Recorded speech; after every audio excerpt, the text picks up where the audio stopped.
Good afternoon, everybody. My name is Inga Cotton, and I'm the founder and executive director of San Antonio Charter Moms. And these are Charter Moms Chats, where we go live to talk to parents about what they need to know about keeping their kids educated during the pandemic and how to exercise school choice.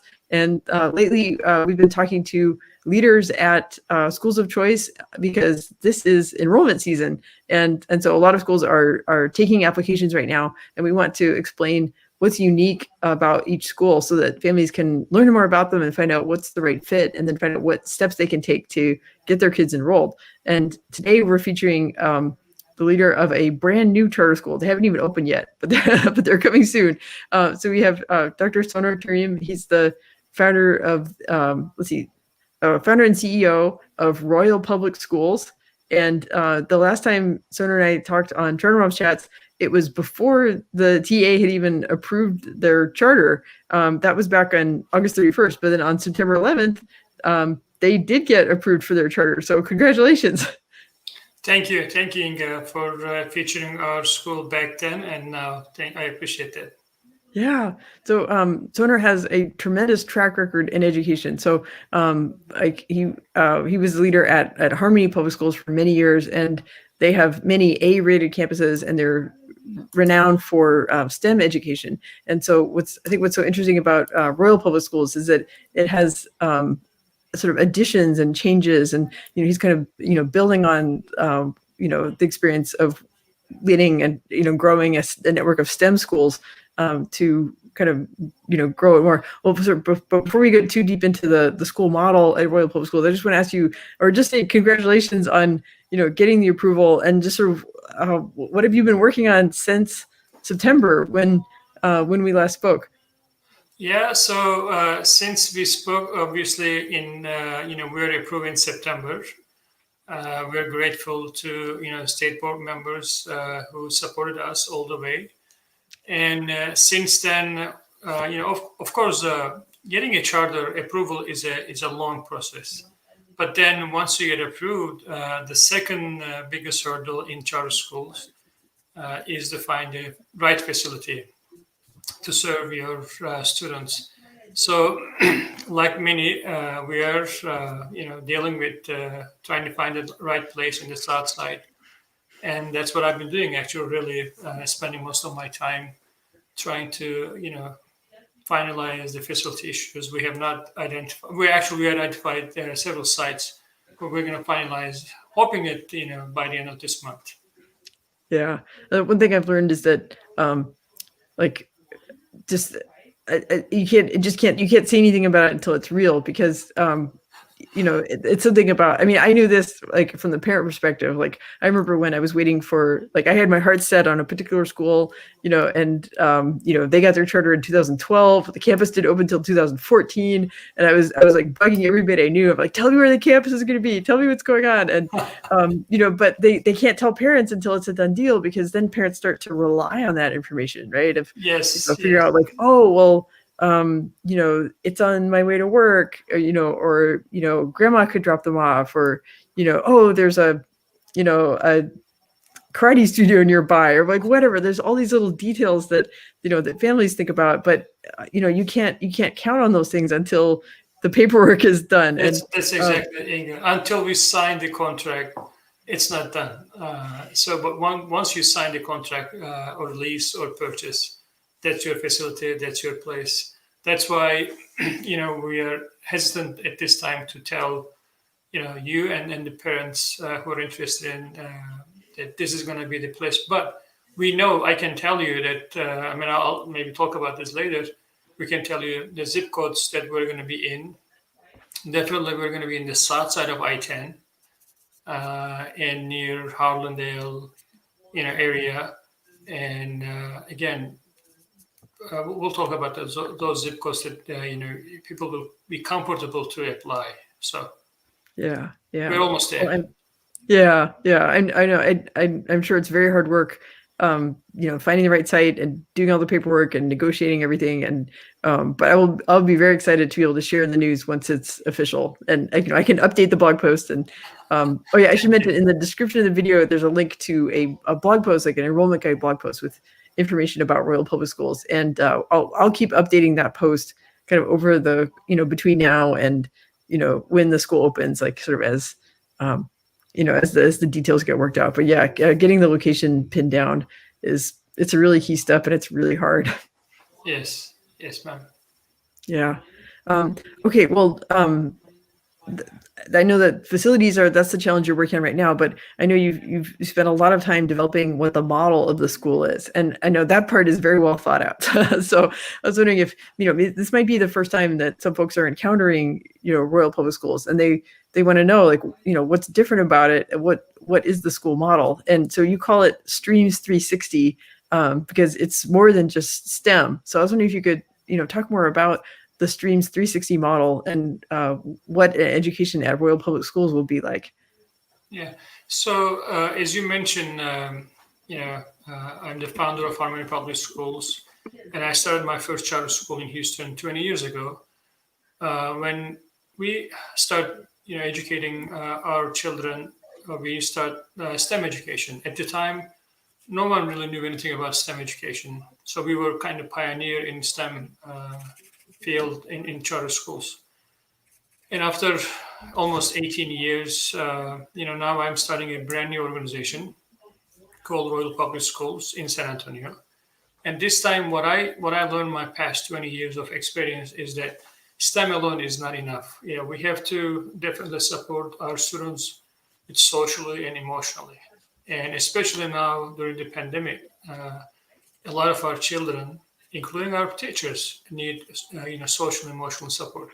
So we have been. I never imagined that we will have this pandemic, but I started this Stream 360 idea, the program, a couple of years ago, and it's a combination of STEM. Stream 360 is a combination of STEM, reading, art, all together called Stream 360. It's one of our unique approach to holistic education that integrates, again, science, technology, reading, engineering, art, math, and social emotional learning. And 360 represents the complete and well-rounded education program that encompasses the whole child and prepare them for college, career, and life. And in this program, students work on a project over an extended time or period, and engage in real world problems and answer a complex questions. Right. During this time, students demonstrate their knowledge and skills, developing public products or presentation to real audience, to their parents, teachers, and to real audience. Through this process, teachers' role become a guide and advise students rather than teaching directly and managing student work. So as a result, again, students learn content knowledge related to the project as well as the social emotional skills such as self-awareness, management and motivation, independent decision making, relationship like group or team skills, because you work in a math and science project, you have to be in a group team, and then you socially aware because when you present your work, you can get a pulse of your audience, whether they like it or not. So those are kind of the building block of Stream 360. We really strongly believe that Stream 360 delivery will close the achievement gap, and then and will create a world-class STEM education, and students will thrive and excel in these 21st century skills. And in this Stream 360, we use project-based learning approach, which we also call PBL, project-based learning. PBL is a constructivist instructional focus that really we focus on student learning and collaboration, and so those are the things. And in terms of PBL and Stream 360, based on the research shows that really improve student engagement in classroom about 69%. And if it is done really properly, PBL, project-based learning, will create higher grades, improve test scores. They also improve staff and administration performance. And then these are all documented as a result of research. And then as well as better attendance, because students really want to engage the hands-on project-based learning. And we see the 22% of increase in attendance, about 39, almost 40% student retention as a result of this project-based learning. So those are also some of the benefits of our program. Yeah. And partly the school day reflects, right, you've had to redesign the school day a little bit to accommodate project-based learning, right? Like there's the Royal block. That is correct. That is correct. So what we also propose is another unique component of our program is what we call Royal block. It's a time set aside additional instruction for ELA and math. And students basically after 45 or 50 minutes instruction, they actually divide it into smaller groups, so that students who are struggling in the subject that they are being taught, they will be in a small stations. The teacher will definitely help them and guide them as a guidance. And then some of the students who are advanced in their subject area, who quickly grasp the topic, they'll be given challenging work in the same Royal block settings. So that's how we'll be able to make sure that everybody's program is catered towards their need. Yeah, I can tell that so much of the choices that you and your team have made about how to about the education model at Royal Public Schools, it is designed to close the achievement gap, right? And that this goes into like the location that you've chosen on the south side of San Antonio, that you're expecting students to be coming to Royal, maybe with gaps in their knowledge, and they may be at below grade level in some subjects, but you're kind of building that into the system, to how to get them caught up and how to get them to that college career life readiness level, so that they can have a life full of choices, and so they can be economic contributors to San Antonio. That is correct. So we consciously choose Southside San Antonio, where there are many really struggling schools, and that we purposefully choose that location to make sure that we can help close the achievement gap in this area, and also create opportunity to those families and students that they have never had chance to go find a choice for them in terms of transportation, location, and distance. And we also know that there are limited options for San Antonio parents in the South Side, where we plan to really try to contribute to the community in that location.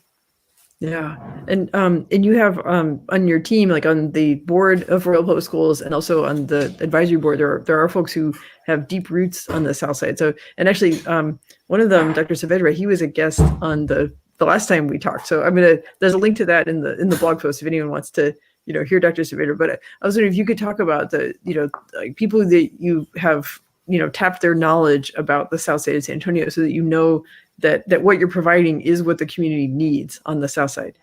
Yes. So I am extremely pleased to have a strong board members, and I call them. We have a high octane board, committed and diverse board members.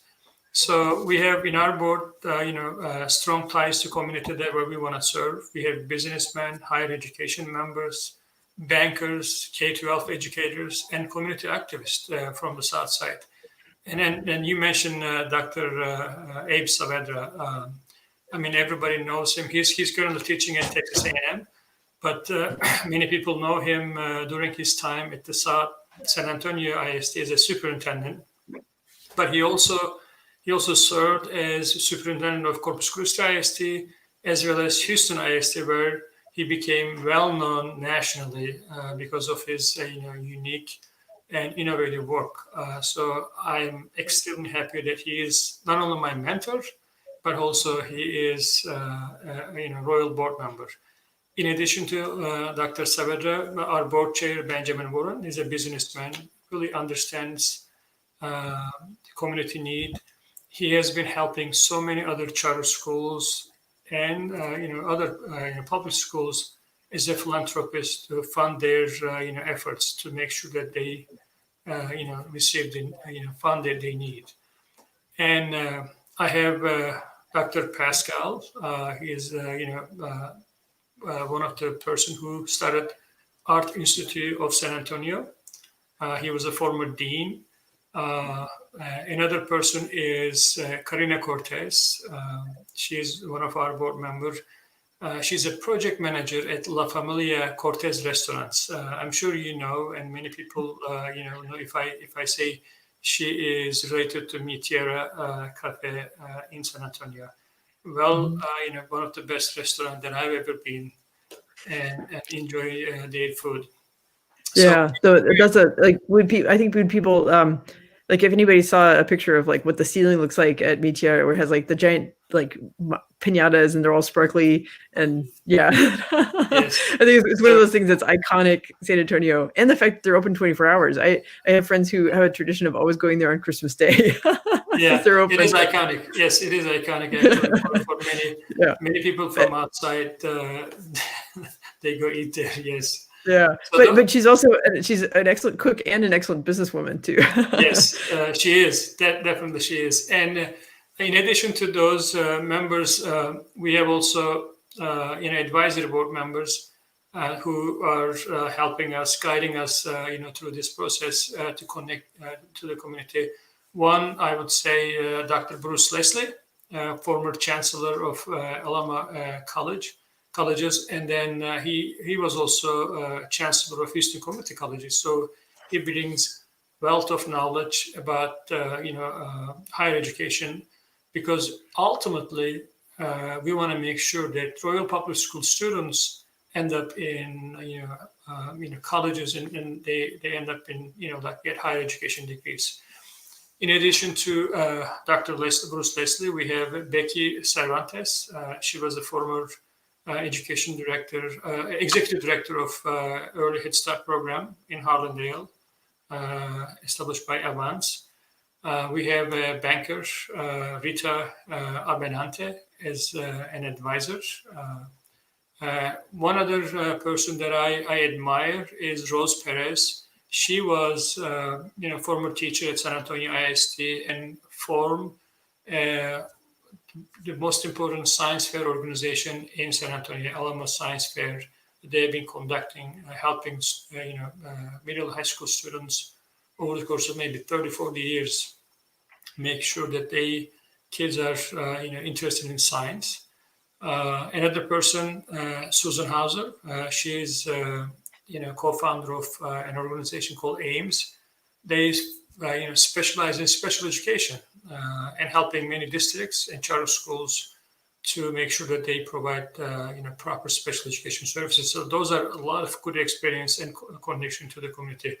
Lastly, I have another young, dynamic person. His name is Ray Tijerina, and who is the founder of an organization called Verdant Education, helping finding talents for charter schools and districts. So I am really surrounded with this talented people to guide me, make sure that Royal Public School established right and serve our parents and students in the area. Yeah, that's really an amazing group that they represent so many parts of the community and areas of expertise, right? From science fair projects to running an empire of Mexican restaurants, Tex-Mex restaurants. But what's great is that these are folks who have authentic connections to the South Side, and who can, because that's part of opening a new school is getting to know the neighbors, and families have all kinds of challenges, and we see this in the pandemic, that there's job loss, and there's just a lot of fear and uncertainty about what the world holds. But and there are resources to help families in San Antonio, but sometimes families just can't get connected, and they tend to look to their school as as that community that helps connect people and solve problems. Yes, definitely. Yeah, yeah. No, that's a really amazing team. So I was wondering, um, well, can you comment more on like sort of what you do know about the area? I know you can't say like the specific campus location, but like you could talk about like like what zip codes you're targeting, and I know there's you're dialed in on certain parts of Southtown, or South San, so that maybe parents can have a sense of what they might expect. Sure.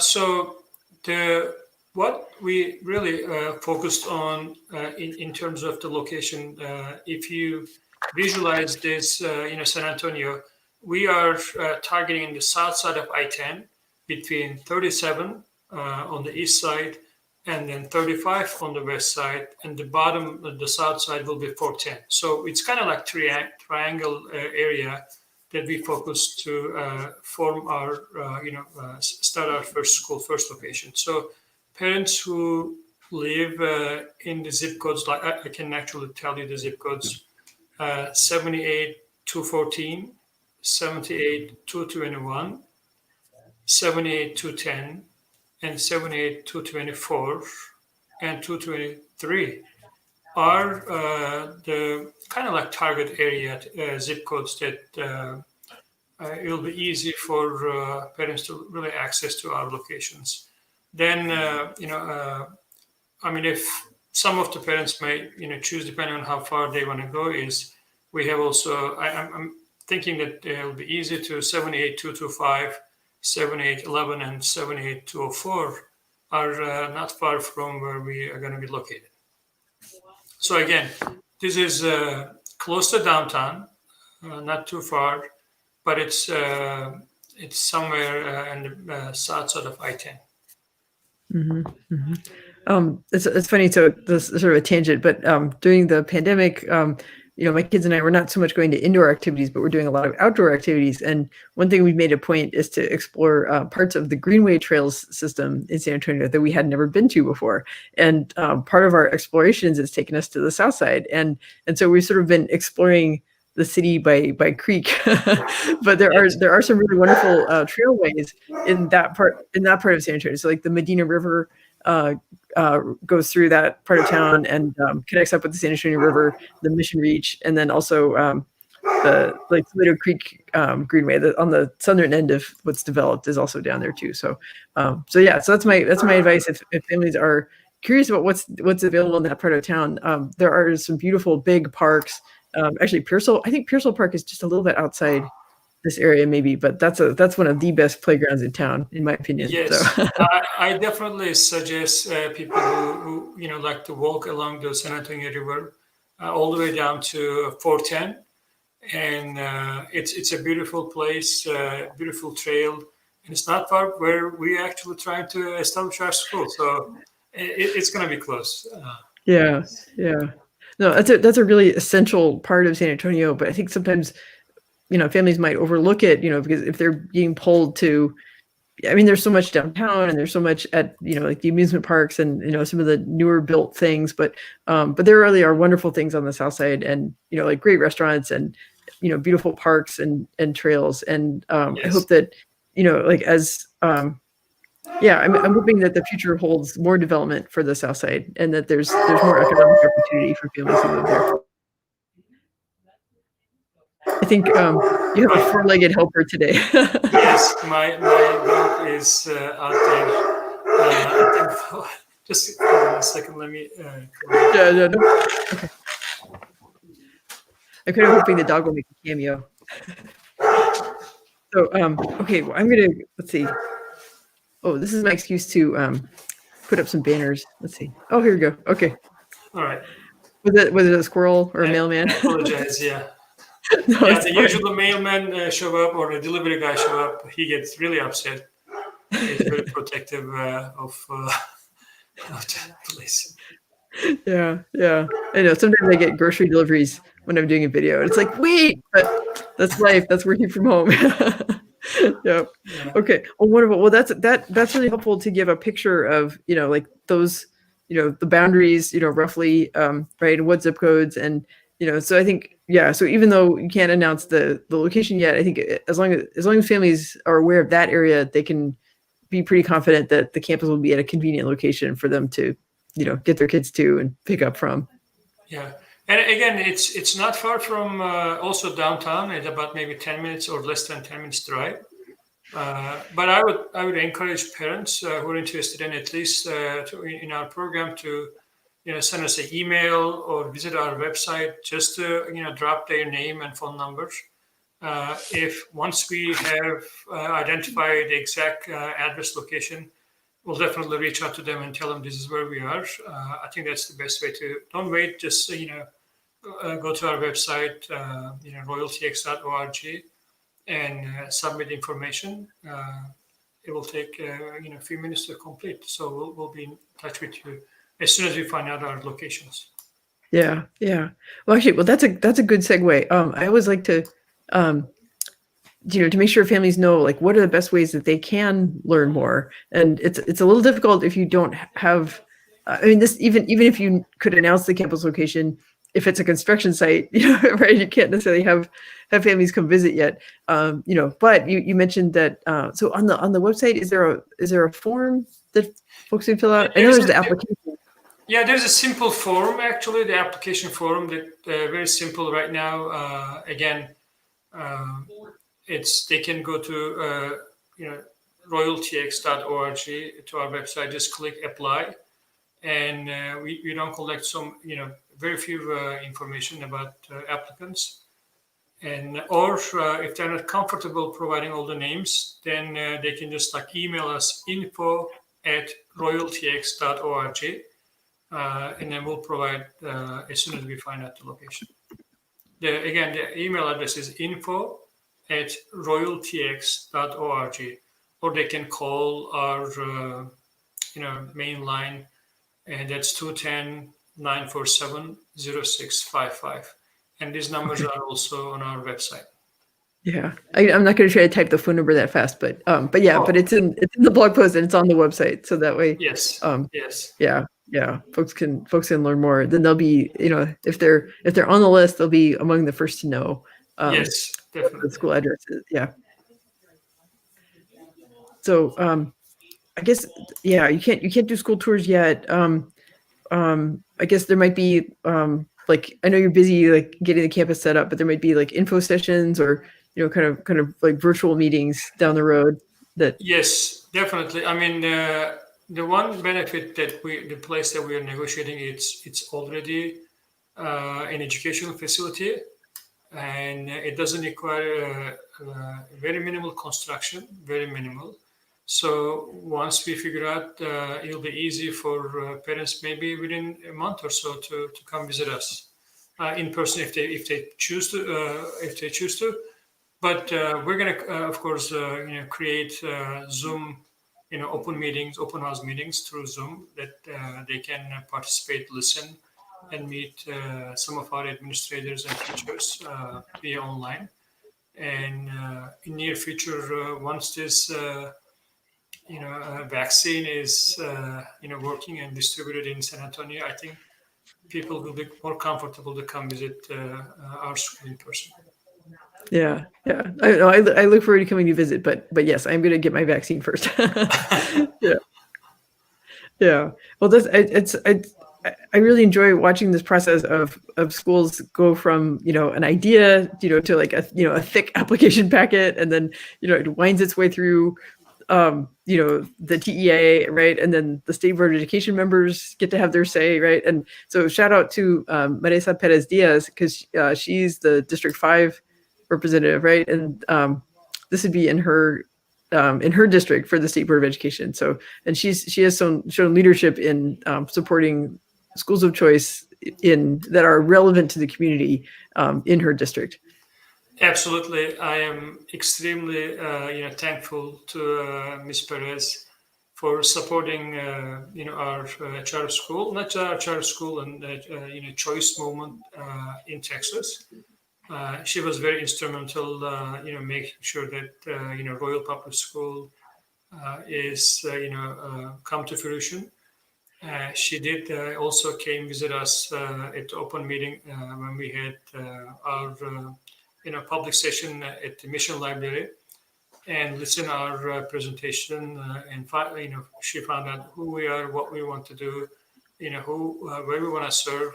So I'm extremely thankful to her that she believed in us and supported this charter application. Yeah, no, she really does her homework to try to make sure that it's a school that she feels proud to be opening in her district, and then she, yeah.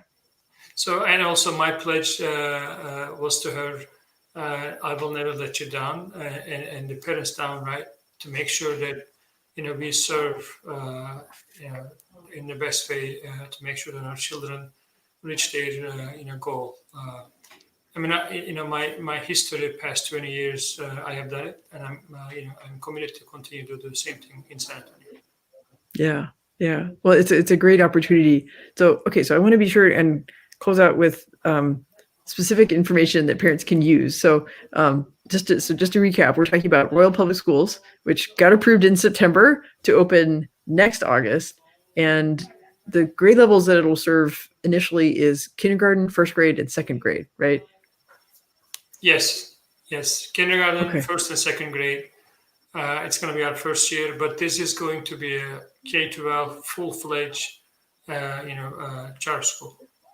Yeah, right. And the plan is to have a cluster of schools, right? Like I think 2 elementaries, a middle school, and a high school, right? When it's that is correct. We are approved to form a cluster of schools. When I say cluster, that includes 2 elementary schools, 1 middle, and 1 high school at the full-fledged. So once you apply and get in to Royal, you'll be able to sail through all the way to K-12 to make sure you reach your goal, your dream. Yes. Yeah. Okay. And then I want to recap for parents. So what I hope is that they've been listening to this, they're excited about the idea of the Streams 360 model and the project-based learning, and how it adds to STEM education by including the reading, the arts, the social emotional learning, and gives kids that great preparation. I hope that they're excited about it, and then they can go to the website, they can fill out the form to stay up to date. And then you mentioned also that there's an email address that they can contact your team, and they'll get updates about what they can do, and they can just go and just fill out an application, because the application is open already. Yes. Okay. And then so open enrollment is going to continue for a while, because since it's a new school, right? You're going to kind of keep it open. Yeah, open enrollments continue for a while, but we encourage our parents to apply as early as they can. Although it's going to be, once we have more than our target enrollment, we have to do a lottery. But I will encourage everybody to apply regardless. Yeah. Okay, I'll put the website up one more time.